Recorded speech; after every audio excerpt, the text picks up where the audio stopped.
seperti menemukan sosok apa? Sosok masih muda nih ya? Atau udah generasi apa ini?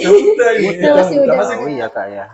Ini antologi ini bukan hanya puisi, tapi juga ada cerpen, diksi mini, terus artikel sejarah, isei ada. Ya. Jadi teman-teman.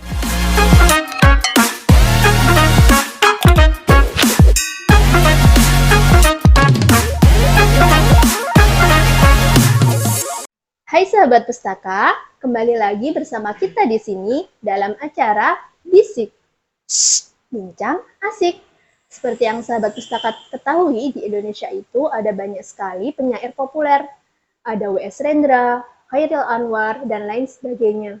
Nah, di Kabupaten Blitar ini juga banyak talenta-talenta yang serupa, yang gak kalah keren nih dari Khairil Anwar dan juga kawan-kawannya. Nah, telah hadir di samping saya ini ada dua penyair di Kabupaten Blitar. Kita sapa dulu yuk teman-teman. Hai Kak. Halo Kak. Hai Kak. Halo. Di sini telah hadir dua tamu kita, yaitu Kak John dan Kak Galang, yang merupakan dua penyair di Kabupaten Blitar, yang juga terus mengembangkan literasi dan kegemaran membaca yang ada di Kabupaten Blitar. Kak John dan Kak Galang, bagaimana nih kabarnya? Alhamdulillah sehat. Baik, Kak. Oke, baik. Terima kasih Kak Dela. Perkenalkan Kak Dela dan teman-teman Bisik ya, Bincang Asik. Perkenalkan nama saya John. Saya kegiatan sehari-hari apa ya? Mungkin berkarya lewat YouTube. Mungkin itu aja sih kayaknya perkenalan yang singkat saja. Kira-kira seperti itu. Itu kegiatan saya seperti itu. Mungkin Mas Galang monggo. Ya. Nah, singkat aja. Nyambung dari Mas Jan, nama saya Galang Surastra. Ya. Kemudian saya pengembara. Maksudnya bukan orang asing Blitar gitu loh. Saya dari Trenggalek. Kemudian sekarang sedang mengembara di Blitar gitu. Ya, ditakdirkan di sini. Mungkin itu saja. Nah, seperti yang kita tahu, kalau karya-karya Kak Galang dan Mas John ini sudah sangat banyak ya di bidang kepenulisan. Dari karya-karya Mas John dan Mas Galang ini, dapat saya simpulkan bahwa Anda berdua ini sangat mencintai karya sastra, khususnya di bidang puisi. Sejak kapan sih kalian membuat karya-karya tersebut? Kalau untuk membuat, sebenarnya sih ini ya, kalau mendalami ya Kak, kalau lebih mendalami tentang puisi itu di tahun 2013-an. Nah, untuk mulai berkaryanya ya pas waktu itu. Pas waktu itu seiring waktu karena memang waktu itu saya pikir sebagai pelampiasan untuk apa namanya curahan lah gitu ya. Jadi kok lama-lama kok asik, lama-lama kok enak, dan pada akhirnya jatuh cinta lah pada puisi. Kira-kira itulah awal mulanya seperti itu. Tambah asik. Tambah asik, tambah enak. Tambah enak. Seperti menemukan sosok apa? Sosok. Ya. Kalau Kak Galang? Kalau saya, kalau nulisnya itu sejak saya di MTS kelas 1. Itu sekitar tahun berapa ya? 2003, 2004 hari itu. Itu kalau saya mulai nulis puisi ya waktu itu. Kalau baca puisi, mungkin inputnya yang itu sejak kecil memang saya sedang baca tentang puisi-puisi karena ibu saya itu suka nulis puisi juga. Jadi beliau ada bukunya puisi-puisi beliau yang diketik pakai mesin tik ya dulu mesin tik. Nah, di situ saya baca puisi-puisi beliau. Nah, baru kemudian saya nulisnya itu ketika waktu itu kelas 1 MTS. Itu mulai nulis-nulis. Kalau mulai ikut lomba-lomba SMK waktu itu. Kemudian saya dalami ketika saya kuliah. Ya, kuliahnya ngambil pendidikan sastra. sampai saat ini terus Iya. mengembangkan kemampuan untuk dalam puisinya ya. Terus menurut Kak John dan Kak Galang, bagaimana sih perkembangan literasi dan sastra di Kabupaten Blitar ini, khususnya di kalangan generasi muda? Kita masih generasi muda nih ya? Iya. Atau udah generasi Iya, apa ini? udah muda ini. Udah masih muda. Masih muda. Masih muda gitu. Iya, gimana menurut Kak John? Oh ya. Monggo. Loh. Ayo monggo, Mas Galang atau saya. Ya. Siapa dulu? Mas John dulu? Mungkin kita punya sisi pandang yang berbeda atau bisa jadi sama lah gitu ya. Tapi kalau dari sudut pandang saya itu untuk perkembangan puisi khususnya karena saya lebih fokus di bidang puisi di Blitar ini memang untuk kalangan muda itu masih dibilang belum banyak yang tertarik. Gitu. Dan itu saya pikir juga nggak hanya di Blitar tapi di daerah-daerah lain pun juga sama halnya seperti apa yang dirasakan di Blitar. Hanya saja kita sebagai penggerak ataupun pegiat literasi pada khususnya adalah puisi, saya dan juga Mas Galang terus berinovasi ya Mas untuk bagaimana kita mengakrabkan puisi. Puisi itu seasiknya itu apa sih, manfaatnya apa, terus itu yang terus kita akrabkan dengan masyarakat. Jadi makanya sempat di sini kita bentuk yang namanya suara sastra. Nah, itu adalah tujuan dari kita mengakrabkan literasi puisi terhadap masyarakat secara umum. Gitu. Kira-kira itu langkah-langkah untuk lebih banyak yang tertarik dengan puisi khususnya. Mungkin saya nambahi sedikit aja, tidak perlu mengulang. Saya setuju dengan yang disampaikan Mas John tadi terkait puisi ya Mas. Kalau sastra dalam sudut pandang puisi. Cuma kalau sastra itu kan sebenarnya agak luas juga. Ya. Apalagi literasi, wah itu luas banget. Sastra itu nanti akan ketemu sama puisi, prosa fiksi itu biasanya jadi satu. Kemudian titer itu sebenarnya juga masuk dalam sastra. Ya, titer drama itu. Kemudian film itu kan juga masuk ke sastra. Nah, mungkin film itu lebih populer lah ya, lebih populer itu lebih enak dinikmati juga gitu. Kemudian titer mungkin juga ekspresinya berbeda gitu. Memang yang paling sepi peminat itu puisi menurut saya di zaman sekarang ini karena gimana ya, anak-anak zaman sekarang itu menganggap bahwa ya puisi itu sekedar hiburan gitu, sekedar hiburan saja, sehingga kalau melihat puisi sebagai hiburan saja ya otomatis akan kalah sama jaranan, dangdut dan lain sebagainya kan kalau dilihat dari sudut pandang hiburan saja gitu. Padahal kalau dulu-dulu kan puisi itu digunakan sebagai suara untuk memperjuangkan kemerdekaan di zaman Belanda, kemudian untuk menggaungkan mengkritik juga Mas ya, zaman Orde Baru dan lain sebagainya untuk mengkritik dan lain sebagainya gitu. Baik, tadi sempat disinggung sama Mas John terkait suara sastra ya. Nah, suara sastra ini seperti informasi yang saya dapatkan, kalian berdua nih itu adalah penggagas dari suara sastra, benar ya? Nah, itu apa sih yang melatar belakangi munculnya suara sastra itu?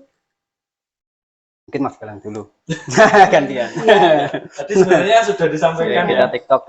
Disampaikan oleh Mas John terkait dengan salah satu alasan kenapa kita menggagas suara sastra itu tadi, karena zaman sekarang ini puisi belum membumi, belum memasyarakat, belum benar-benar akrab. Tidak seperti dulu. Dulu itu puisi atau sastra itu benar-benar bisa masyarakat itu ya segitu ya. Ketemu pantunan gitu ya, dulu ya, ada pantun, gurindam dan lain sebagainya gitu.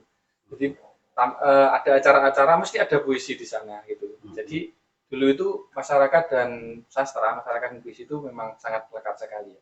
Semakin di sini era digitalisasi, kemudian globalisasi dan lain sebagainya itu ya kita tidak bisa menyalahkan zaman ya, karena memang zaman itu terus bergulir gitu.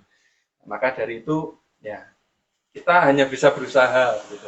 Ya, salah satunya itu lewat kita mengadakan acara suara sastra untuk tempat para sastrawan-sastrawan berkumpul. Ya tidak hanya sastrawan saja, siapa saja yang ingin menikmati gitu sastra itu ayolah kita kumpul gitu di sini di Suara Sastra ini. Tidak cuma puisi saja, nyanyi-nyanyi juga. Nah, itu salah satu cara juga ya, cara-cara agar lebih banyak yang berminat di Suara Sastra itu. Mungkin Mas Jan nambah lagi. Apa ya? Jadi kalau untuk melatar belakangi berdirinya Suara Sastra, salah satunya sudah disampaikan sama Mas Galang. Di sisi lain juga ini mungkin apa ya, sebuah anugerah mungkin ya bagi kita selaku penggagas Suara Sastra. Responnya luar biasa dari pihak Dinas Perpustakaan dan Kearsipan, dan mendukung support penuh.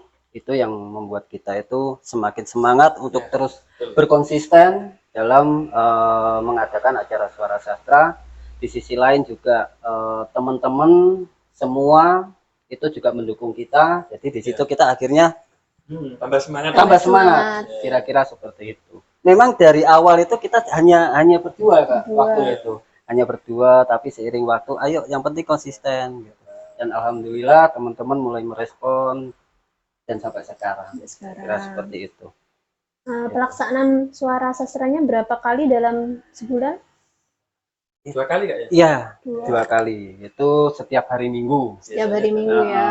Setiap hari Minggu itu 2 kali. Setiap 2 minggu sekali. Biasanya hari Minggu memang. Nah, biasanya hari Minggu. Tapi kadang kita ngadakan di hari Jumat juga, Sabtu gitu ya. Termasuk hari ini.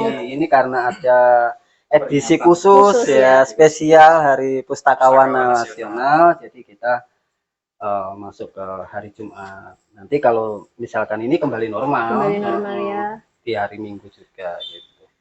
Mungkin itu ya latar belakangnya. Itu. Menurut informasi yang saya peroleh juga, dalam waktu dekat ini Suara Sastra ini akan membuat proyek penulisan buku antologi. Mungkin bisa diceritakan sedikit terkait apakah itu? Oke, monggo Mas Galang. Ya. Jadi kita ini kan kalau dihitung sudah berapa ya? 16 pertemuan atau berapa ini Mas? Hari ini 17. 17 ya. Kan sudah 16 pertemuan ya Suara Sastra. Dan kita merasa bahwa selama ini kita bersuara di lisan, bersuara di ekspresi di lisan gitu ya.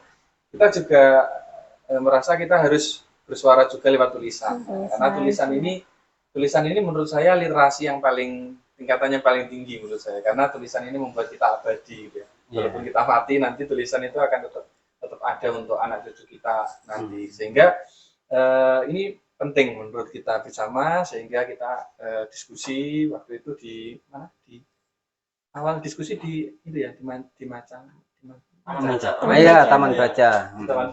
Di Taman Baca. Di sana kita diskusi, kemudian akhirnya memutuskan untuk kita buat proyek bareng, nulis bareng, dengan berbagai genre yang ada. Iya. Terus kita juga mengangkat temanya lokalitas Blitar ya, karena itu ingin kita mengangkat lah simbol-simbol yang ada di Blitar, atau misalkan wisata, budaya, atau mungkin kulinernya dan lain sebagainya, untuk kita kenalkan ke luar daerah, kira-kira seperti itu.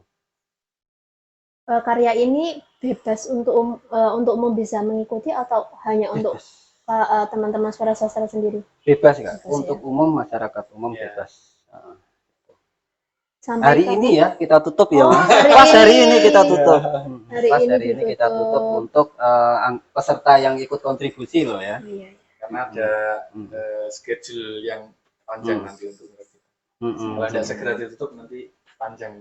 Bukunya jadi tebal segini. Jadi kitab. Jadi kitab. Oke. Gitu, tebal. Dan temanya harus yang kekhasan Blitar ya berarti ya? Iya, tentu. Lokalitas Lokalitas. Cuma kita sengaja untuk mengangkat itu. Mengangkat itu. Itu sebenarnya kan karya sastra ini bagus kalau kita bawa ke sana gitu. Salah satu tujuan di zaman sekarang mungkin ya, di zaman sekarang itu kita bisa menjadikan sastra itu sebagai suara untuk memperkenalkan budaya kita di daerah-daerah sehingga nanti kalau semua daerah itu menyampaikan ya atau menyuarakan daerahnya masing-masing, kita bisa saling mengenal daerah yang lain sehingga tidak terjadi gap ya. Ini kan tahun-tahun ya awal-awal mulai tahun berapa itu sering terjadi gap antar itu. Ya, mungkin juga perlu diketahui ya Kak ya. Ini antologi ini bukan hanya puisi, tapi juga ada cerpen, diksi mini, terus artikel sejarah, isei ada. Jadi teman-teman yang punya bakat atau kompeten di bidang puisi, monggo, ayo, atau mungkin yang cerpen, monggo, kira-kira seperti itu. Atau yang lain. Iya, ini untuk pertanyaan terakhir mungkin pesan untuk masyarakat, khususnya kaum muda dalam pengembangan karya sastra dan peningkatan minat baca, khususnya di Kabupaten Blitar. Mau Kak Jonathan Mas? Pesan ya? Iya, pesan. Kalau saya sih gini sih, kalau pesan saya mengambil dari pengalaman saya yang dulunya itu memang saya nggak suka baca, gitu ya, nggak suka baca. Tapi pada akhirnya ketika kita ada problem, nah itu mau nggak mau kita mencurahkan ke dalam bentuk tulisan. Nah, awalnya dari situ aja untuk sebagai perangsang. Kita nulis, walaupun kita nggak baca, tulis saja apa yang ada di dalam hati. Tapi seiring waktu itu tadi, karena kata istilah Jawa, weting tresno jalaran saka kulino. Nah, kira-kira itu Kak.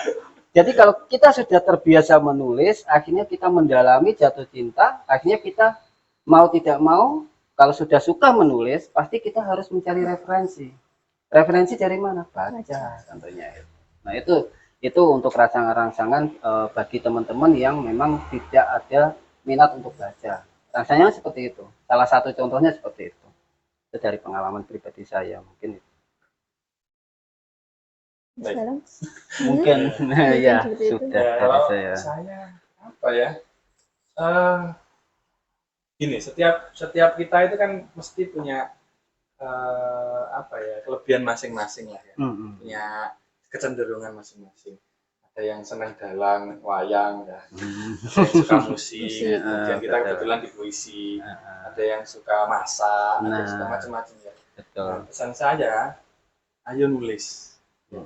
Tulis apa saja yang sampean sukai, yang Anda senangi, tulis. Karena menulis itu seperti yang tadi sudah saya sampaikan, puncak dari literasi. Puncak dari literasi itu nulis. Karena tulisan itu yang kemudian akan menjadikan kita semua abadi. Tadi ya sudah saya sampaikan. Pramudiana Tatur juga mengatakan itu, menulislah. Karena menulis itu adalah pekerjaan untuk keabadian. Seperti itu. Jadi apa saja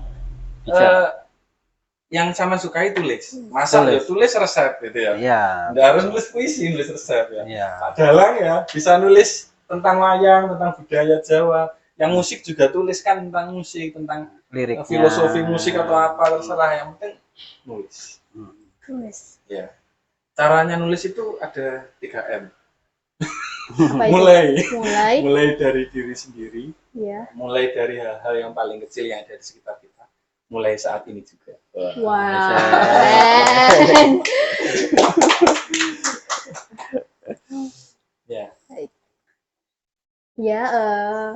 Juga mungkin bisa promosi untuk kegiatan suara sastra. Kegiatan suara sastra tiap 2 minggu sekali Kak. Bocoran ya? Iya. Promosi. Ajaan. Oke, mungkin ya bagi teman-teman sahabat Bisik yang ingin ikut di dalam acara Suara Sastra, bisa langsung datang ke perpustakaan dan kearsipan Kabupaten Blitar atau menghubungi Nomor yang ada di bawah ini. nomor yang ada di bawah ini. Saya atau Mas Galang ya, kira-kira seperti itu. Mungkin untuk membangun juga kepercayaan diri, karena kita tampil bergantian, gitu bisa. Kalau pengen nonton juga boleh. Kalau hanya pengen nonton toh, Tapi itu biasanya nanti setelah nonton mesti kecanduan. Kecanduan. Ketularan pengen tampil. kira-kira seperti itu. Dan tampilnya bebas Mas ya. Bebas Jadi banget. Bisa Bebas. menampilkan apa saja, tidak harus puisi Mbak. Enggak. Harus Dongeng boleh, mau monolog geguritan boleh. boleh, puisi Jawa boleh. Iya. Kira-kira seperti itu. Pos Nyanyi boleh. Boleh. nyanyi boleh. Kira-kira seperti itu. Asik, pokoknya asik lah. Dijamin asik. Iya Mas Galang ya. Ya. Baik, terima kasih banyak waktunya Mas Galang dan Mas John telah hadir dalam podcast hari ini. Sahabat Pustaka, cukup sekian podcast pada Sahabat Pustaka, cukup sekian podcast pada hari ini. Kita akan kembali dalam acara bisik-bisik berikutnya dengan tema yang tidak kalah menarik lainnya. Mungkin salam Literasi bareng-bareng ya, Kak ya? Boleh. Salam literasi. Literasi untuk kesejahteraan. Dinas Perpustakaan